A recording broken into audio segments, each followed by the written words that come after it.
Hi, everyone. I'm Jake Favaro, Senior Director of Client Services at 3Q Digital, which is a full-service digital marketing agency out of Silicon Valley. Joined today by three fantastic panelists.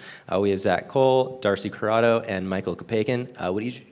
Would each of you like to give a quick introduction of yourselves? Sure.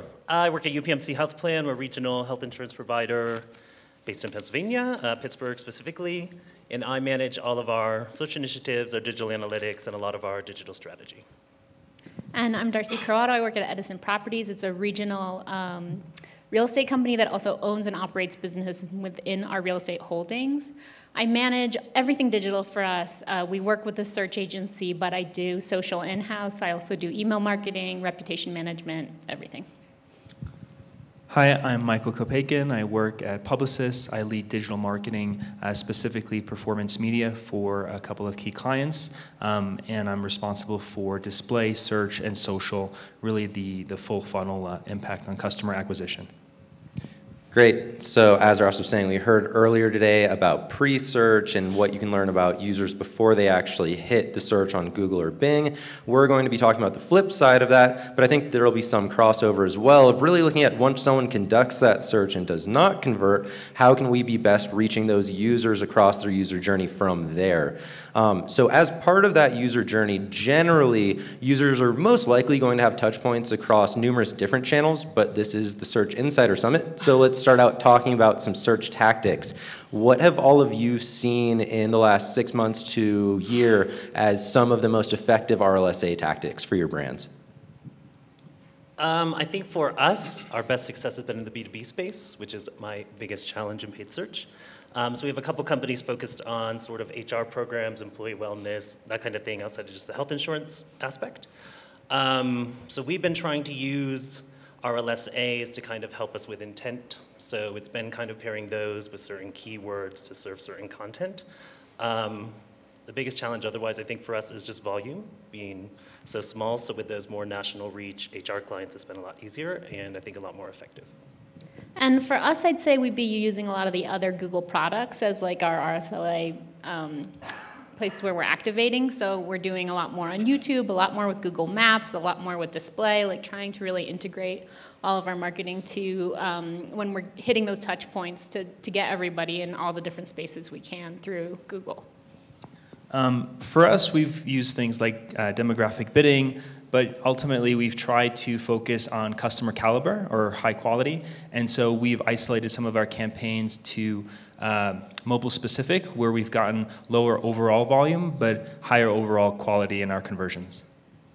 Great, and to keep going on that point a little bit, so when we think about post-search, obviously, Michael, for you, it sounds like you guys are seeing different calibers of users. Darcy and Zach, do you guys see the same thing? Like, should all users be considered of equal value? And if not, how do you identify the ones who are more valuable and actually treat them differently?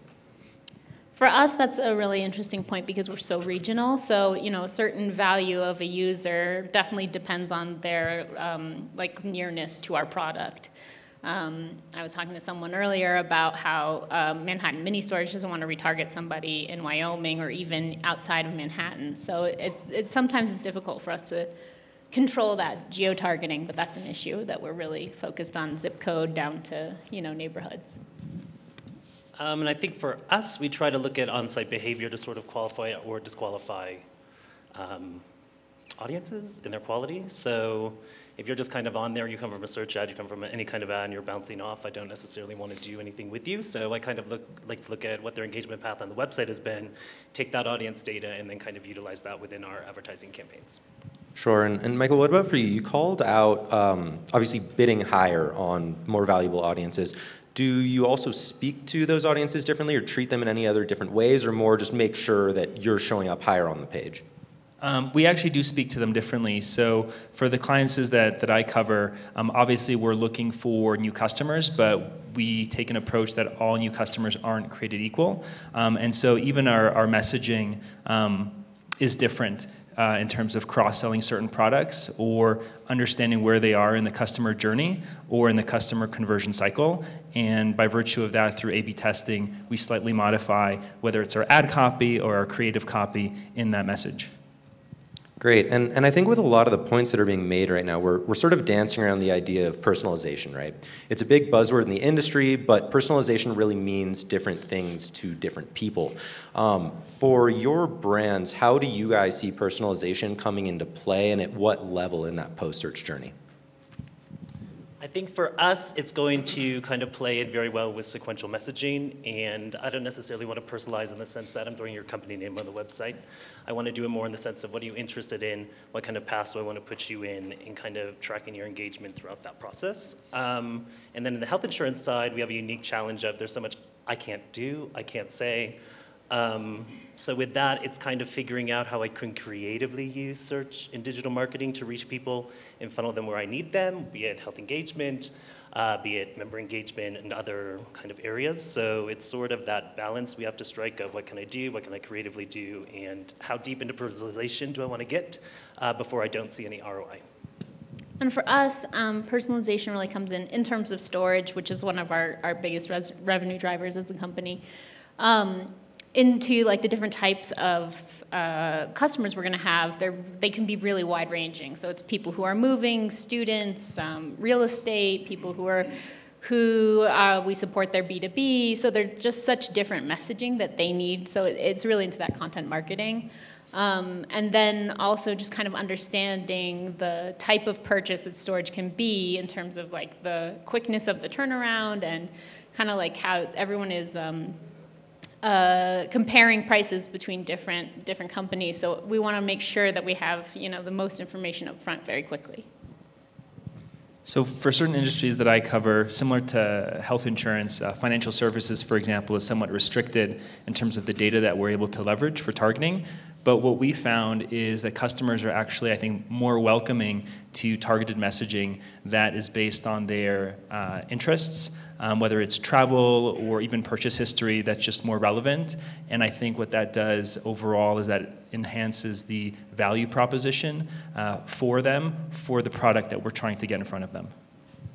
Great, and I think all of this really leads to that idea that like, there's certain levels that you can approach with personalization, maybe depending on your industry. And I think there used to be more of a sort of stigma in the general population that certain types of personalization can come off as creepy, if you will. And I think everyone has a friend or friend of a friend who has a horror story of a significant other seeing an ad for a product that they're going to get as a gift beforehand. I actually know someone who that happened to with an engagement ring, which is awful.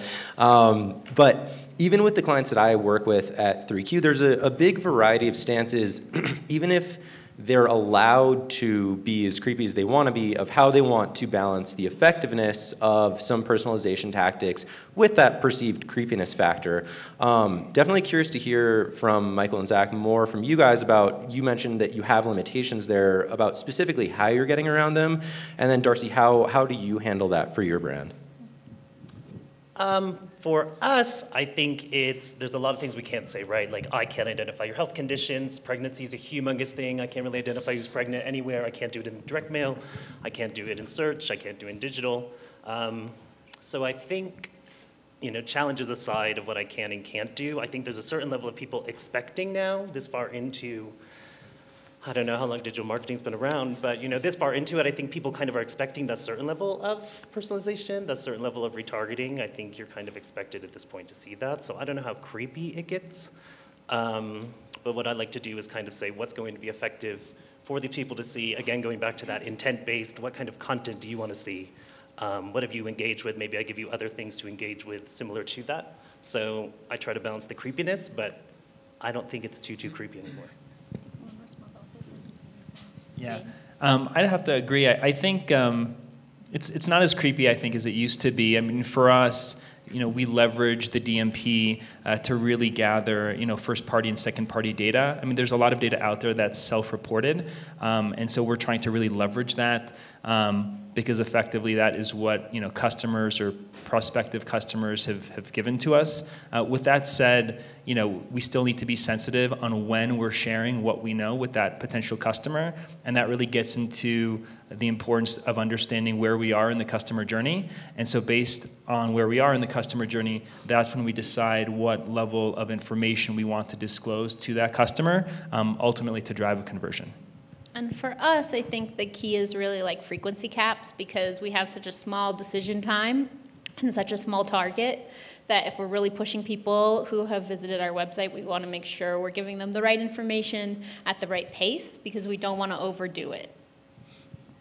Great, and kind of going off of that theme of the sequential messaging, giving people the right message at the right time, at what level of granularity do you guys approach that? Is it like, are you going through a content funnel on the site, or are you trying to have sequential messaging across all of your different channels to align all of the different touch points there? How detailed do you get there? So our big initiative going into 2019 is doing this better in our B2B space. And it will be kind of omni-channel in the sense that it's going to include mail pieces. It's going to include a lot of collaboration with sales teams and getting input, be it from Salesforce or direct meetings with the sales team to understand where in the process this client is, what kind of gaps they may have that we can fill in the digital side. And then obviously it's going to be a very robust digital content strategy. I think the challenge being getting all those pieces together, right? And getting all the content pieces you need approved and out and published and live and ready to go, and figuring out those streams. So I think for us it's going to be very effective, but I think it's kind of a big lift that we're going to start experimenting with moving into next year. And I would say, just having launched a big campaign over the past spring and fall, that for us, we're now trying to leverage the pieces of that campaign into personalization. So people who have interacted with certain parts of the content and then remarketing them in different ways. And it's like just building sort of a pool of people that might be interested from different segmentation. From our perspective, what we've done is we've looked at custom audiences based off of product, and also as granular in terms of search behavior, to try to really hone in on what they're looking for, and then remarket those people. And I do think the other big thing is, and you and I were talking about this, is kind of what's the sales cycle, right? So I have some clients with 12 to 18 months. I have some with 6 to 8 weeks, right? So it's how much sequential messaging am I really going to get through in those time periods? So also kind of taking that into account. Right, and then the other thing that we talked about was just keeping up with the pace of the content, right? Like if you're giving people lots of messages and there's an expectation that there's going to be remarketing, like how much can you produce to keep them interested, especially when your brand is boring like storage and you're trying to find ways to keep it interesting. Yeah, and there's been a lot of talk today about the keyword dying. I don't think it's dead yet, but it might be on its way out in the next few years. Michael, you made note of the fact that you actually look at what users have searched prior. I think that that's one of the strongest signals that we have as marketers for post-search, but even with some of the topics that were coming up in the pre-search panel, there's a lot you can learn about users from third-party data on site behavior, even just demographics, psychographics. When you guys are putting together your post-search tactics, which of these signals do you consider to be the most valuable for you, and how granular are you getting there? Like, are you looking just that, okay, I know someone came in through search or came in through social, or are you looking at specifically like what terms they searched before they come in to treat them differently? So that's a great question. Obviously, I focus on whatever gets me that conversion. But you know, from our stance, we do a lot of A/B testing, so it's not always as easy as focusing on a keyword or focusing on search intent. What we try to do is we try to collapse that data with the CRM data in our DMP, and then create audiences that we A/B test, and ultimately, depending on the product that we're trying to get in front of customers, to the time of year, to what competitors are doing, all of that really influences ultimate conversion. For example, we definitely heavy up when some of our competitors of our clients are heavy up in the marketplace, because we don't want that value proposition to be lost. So that's also something that we take into account. And for us, I think it's the total health of the search result, not just the paid media. So like when we were talking before about the death of the keyword and the knowledge graph and how that can really just like knock out everything, all of your efforts. For us, customer reviews are huge, which is something I mentioned. I manage reputation management, and then all of our third-party listings, like what is our locations look like on Google Maps, what do they look like on Yelp, what pictures are listed there, like keeping those things super tight is having a big impact on us. Yeah, and I think we try to look at what people searched, then what they did on the website, and then I try to take that into account of defining post-search experiences, even the landing page, right? So do I segment out similar keyword campaigns with different audiences to give them a whole different experience, right? Because maybe they're searching your brand, but your brand services 6 to 8 lines of business. So how do I personalize that for you without just throwing you on the homepage? So I think we try to take into account a lot of those factors, and then pair things with seasonality just to inform the content they're seeing. A lot of our stuff is either seasonal sales cycles or certain tools that maybe are more relevant, or employer sales cycles where they're buying things at certain times. So I think we try to pair that little aspect in. Just to add to that, the data that gets passed back from floodlight tags or from landing pages, for example, is really important, because what we have found, certain keywords are just as important for funneling conversions across different lines of business. And so then when we're working with different lines of business and we're trying to really segregate performance, that's when we really leverage the data that we get from those landing pages. Great. And so speaking of like floodlight tags, for instance, I think that there's more technology than ever now to help marketers with the post-search user journey. Everything from the actual tags that channels provide to DMPs, multi-touch attribution. What's some of the technology that you guys have seen, whether it's third-party or homegrown in-house, that helps you do your job with post-search? So I think we're not there yet. I think we'll be there in 6 months, but it's been a lot of using GA360 paired with Tag Manager and more advanced tagging strategies, paired with building member information databases, paired with bringing on BigQuery to then query out all these crazy things that we can then segment into audiences, right? And then taking our online stuff and pairing it with our offline efforts and kind of making a more cohesive story. And then just on the digital side, we use DoubleClick just for our easy attribution, I like to call it, because I just click a button. But I think that's kind of where we're going with all the technology. It's just kind of like finding the balance of not drowning yourself in data, right? Because then you're paralyzed in making any choice. Mm-hmm. And then just building on that, we also recently kicked off an analytics audit to make sure that all of our offline data and online data are connecting better and cross-channel. And then additionally, we use Yext to manage our third-party listings and our reputation management. So for us, we look at last click, but we also look at MTA. But I think where everything's going, relative to privacy and the use of the cookie and who owns the cookie. Really, we're looking at and we're testing different variations of a universal ID that will aggregate a user at the aggregate level across multiple devices. That's great. And spinning off of that topic of attribution, really how we're thinking about where we're giving credit across these journeys, because there are so many touch points. A lot of what happens in post-search is remarketing in one form or another. And remarketing is a very effective tactic, but it also falls into a trap of having its incrementality questioned in terms of, does it bring as much value as it appears to? And the really easy example is if you're an e-com marketer and someone adds an item to their cart in the last 6 hours and you remarket to them as many places as you can and happen to get a click, that click's going to take the full credit, but it may or may not have had any or maybe partial actual influence on that person's buying decision. When you guys are thinking about the remarketing that you're doing, the post-search tactics, how are you taking that into effect and trying to balance the fact that while these are very effective, the numbers that you see, especially from last click, may not always be the absolute truth? I think this is where viewability comes into play in a lot of these retargeting things, right? Because you have so many impressions, but how many are really impressions? And I think this is where your attribution tools are very handy, because you can kind of see, okay, they watched a video, they saw a display ad, they did a search, they saw another display ad, they did another search. So for us, that just kind of helps fill in everything. I don't think we've necessarily made any huge decisions on who to give credit to and at what percentage, but I think it really helps us to look at those funnels and over time, like, see how those funnels have been getting longer and longer and how users are sort of requiring more touch points, it seems, at least with our data. So it's kind of, I think, just understanding it holistically. And maybe a believer in video, which I used to hate, so now I'm like, bring it on, because it's fueling my searches, right? So I think it's just that balance and having those attribution tools at your fingertips.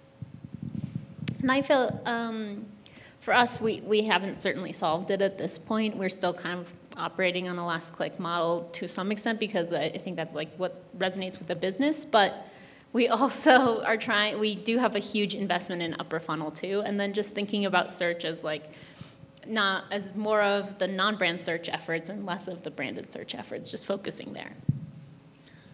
So I think it definitely does depend on the tools, but I think it gets a little bit more intricate when you start to think about what type of product we're looking at, right? If we're looking at a high consideration product, we know that there's going to be multiple touch points during the customer journey.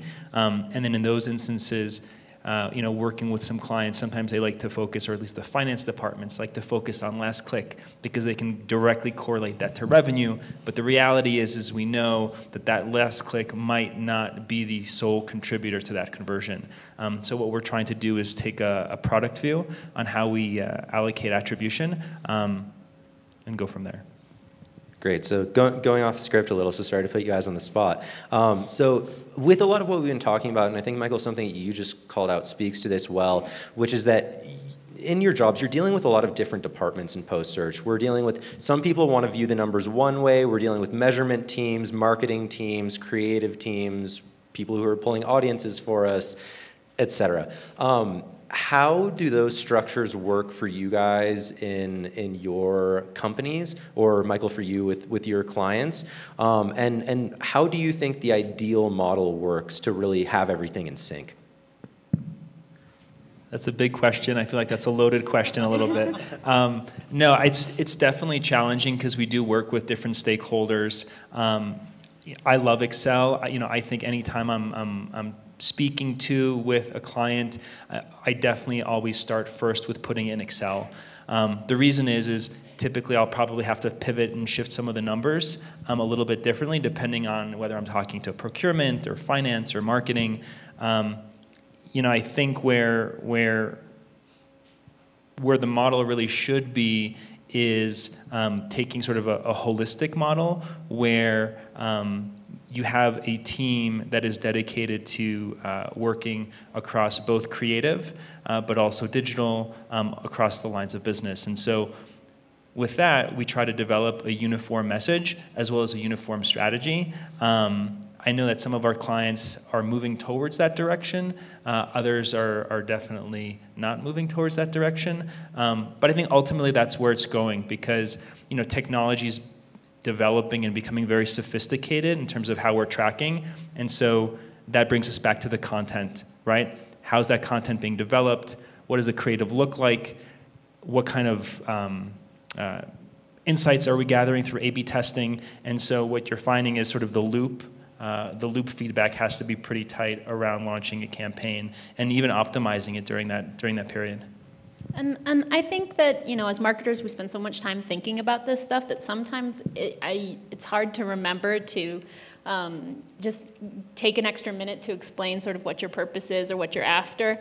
And so, as I mentioned, we're doing an attribution audit for us. I think that's really bringing all the stakeholders into the room and explaining to them, you're going to get the most out of this the more you guys put into it, because I need your information. I don't have it. I'm just working on our marketing, so if you can give me more information about our operations, about other business details that really fit in, then that's really, I think, the key to making everybody invested in success. Yeah, I think the buy-in is the most important piece, and we've been having meetings with so many people just to get them on the page of, here's what digital marketing can do for you, here's what we need to know from you, here's how we're going to work together, here's what we're going to measure. And I think just having those sit-down conversations has been very helpful in shaping any strategy. Great. And Russ, do we have time for one more before audience questions? Great. So to round things out, just where do you guys see, what are the big trends looking forward to the future of post-search? I think while I wait for the keyword to die, I'm probably going to do a more in-depth job of figuring out intent and audience base and how I can use it in our smaller scale kind of markets. And I think from there, it's going to be a bigger play of how do I use search in video, I think, much better together. How do I pair it better with TV? And then how do I use search to then inform a lot of our direct mail and member engagement campaigns, just based on the data we can gather?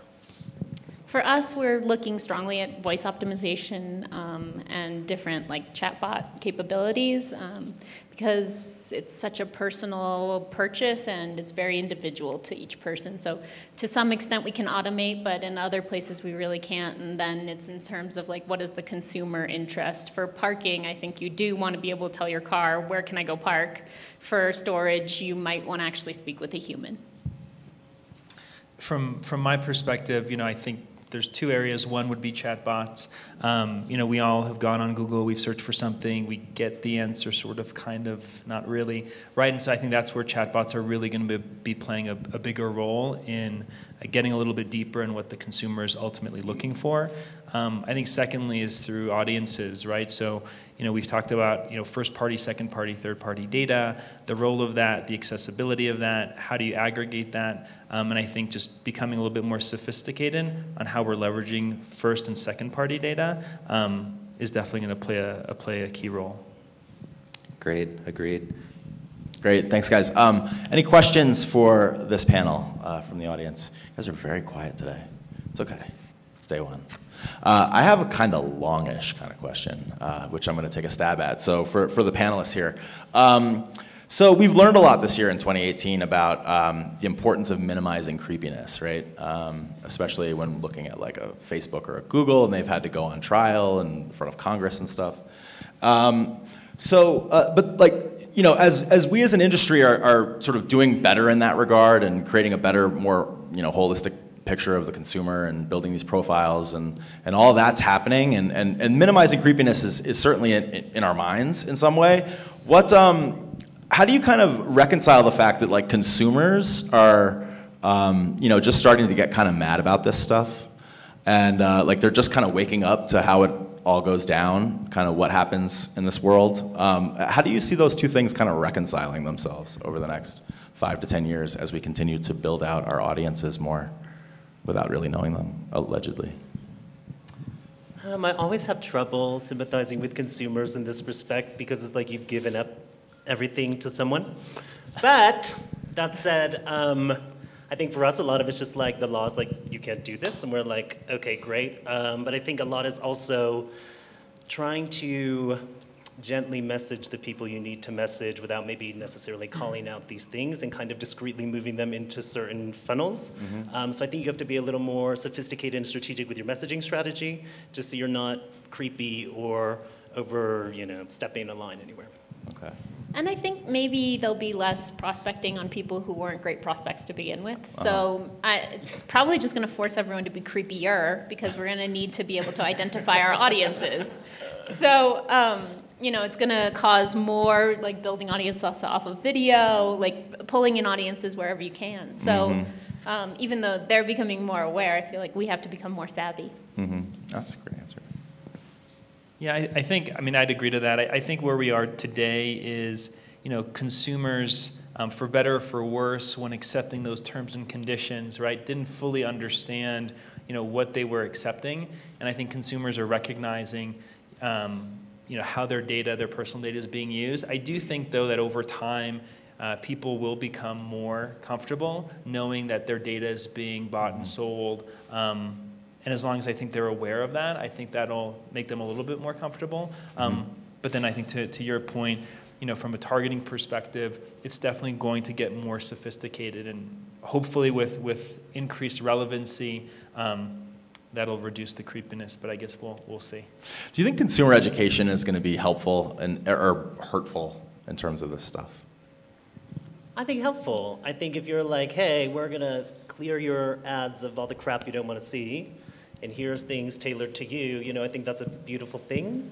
Maybe they won't accept it, but that's why I like digital marketing, It also depends on who your audience is. I think that younger consumers are, like, their expectation is that they're going to see ads in their Instagram feed, and they, they can't stop them, and they like them, So it's just a matter of, like, where you're putting your messaging and how you're phrasing your messaging. Yeah, I think making sure that they have choice is a big part in this moving forward. And I think if they do feel that they have sort of a say or a hand in whether their data will be used or not used, and understanding what the effect of that is, I think that's going to make them more comfortable.